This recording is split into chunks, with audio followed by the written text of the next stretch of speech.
गेला तिकडं.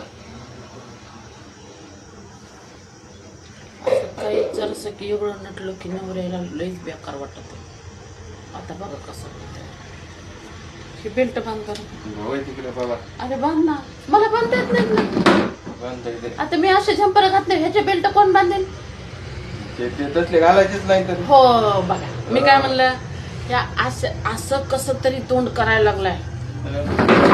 अरे हे तर बांध ना, हे वरचे बांधायचे हे बेल्ट. कोण बांधेल आता सांगा? कशाला घालायचे कशाला? काय झालं आपला होतला? काय झालं?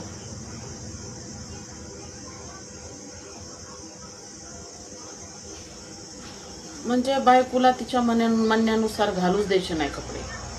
तिला वाटतंय राहत नाहीच राहू द्यायचं असं बांध ना. अरे व्हिडिओत नाही दिसत, तू दिसत नाही, फक्त बेल्ट बांध.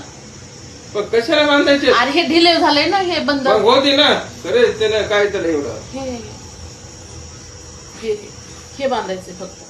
हा हे काय एवढं उगाच बांध ना, हे तर बांध ना. हे वरती येत बांधता येत नाही. बांध. हे वरचे ब्लाउजचे बंद बांधायचे. कशामुळे बांधायचे ते? हे बांधलेले असतात ना. हो बांधलेले असते तो घालायचे कशाला ते झंपर? तुझं मी ऐकत असते काय? बांधूच वाटलं बांध, नाही तर नको बांध. तुझ्यासारखं काय म्हणते तो जाऊ दे. म्हणजे मला जसं राहायचं तसं राहू द्यायचं नाही.